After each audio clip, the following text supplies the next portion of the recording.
Welcome to the Apple Daily News. This podcast is created by Generative AI.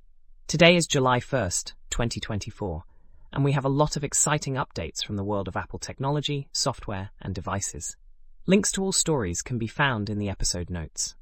First up, Apple TV Plus is making waves with its upcoming adaptation of William Gibson's novel Neuromancer. The series has cast Brianna Middleton as the co-lead alongside Callum Turner.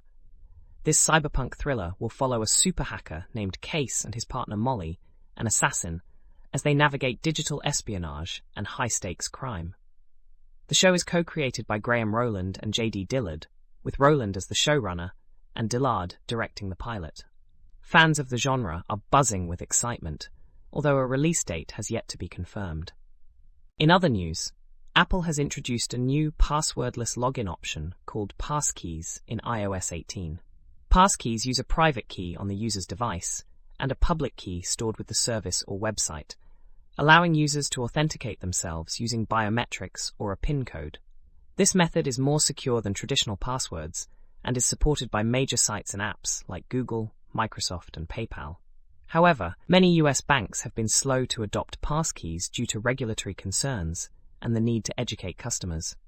Despite some resistance, passkeys are gaining traction and could lead to a passwordless future.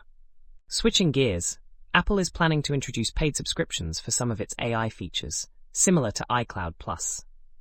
Initially free, these features will transition to a paid model called Apple Intelligence Plus.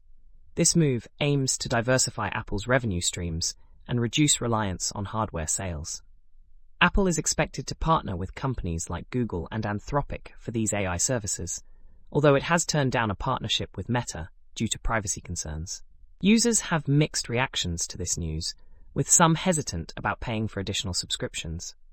In a significant development, Epic Games has submitted the Epic Games Store, including Fortnite, to Apple for notarization under Apple's alternative app marketplace policy in the EU. This move allows iPhone users in the EU to install and play Fortnite without using a cloud gaming service.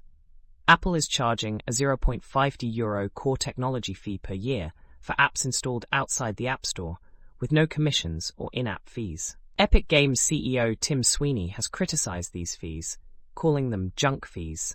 The European Commission has accused Apple of breaching the Digital Markets Act with its App Store policies.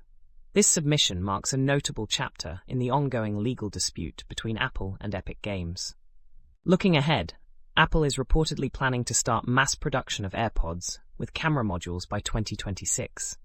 These new AirPods are expected to feature an infrared camera similar to the one used in Face ID on iPhones and iPads.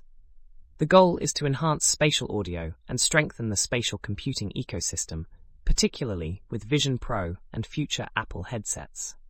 Foxconn is said to be the supplier for the IR camera, with an annual capacity plan of 18 to 20 million units. Apple is exploring various wearable form factors, including smart glasses, a smart ring, and future Apple Watch versions. These new AirPods are expected to integrate with powerful multimodal voice and image AI systems.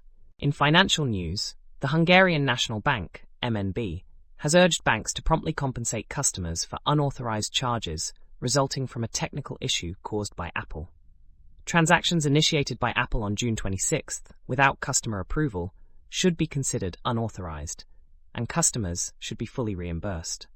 Approximately 780,000 unauthorized transactions, totaling over 2 billion forints, occurred in Hungarian accounts.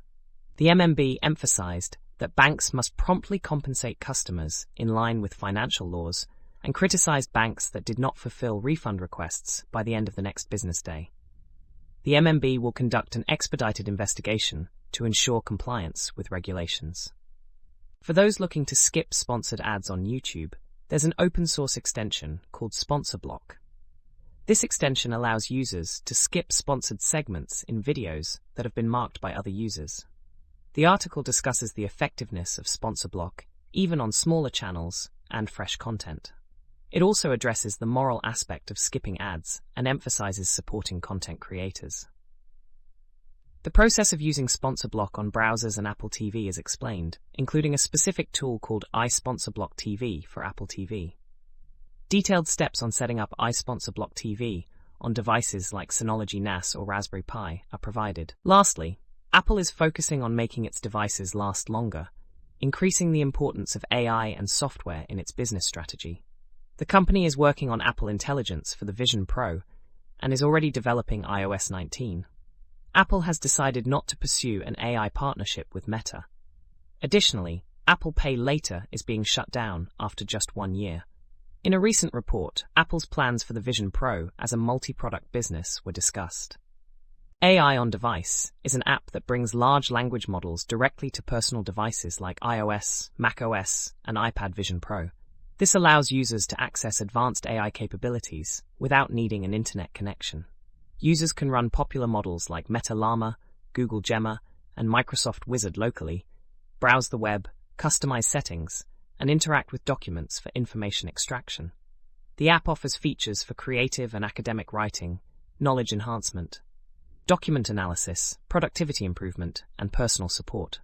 The latest version includes performance optimizations, compatibility improvements, UI updates, and bug fixes. The developer, Zijie Deng, ensures that no data is collected by the app, prioritizing user privacy. Finally, Apple is a prompt programming language that extends Python to facilitate the use of large language models like GPT in programs.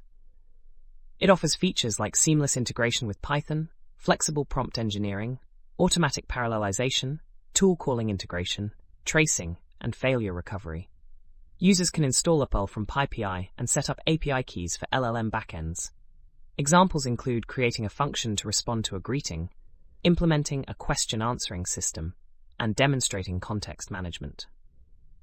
The project provides a cookbook for detailed usage and examples and is open source under the MIT license. That's all for today's episode of the Apple Daily News. Thank you for tuning in. Don't forget to check the episode notes for links to all the stories we covered today. Join us again tomorrow for more updates on Apple technology, software, and devices. Have a great day.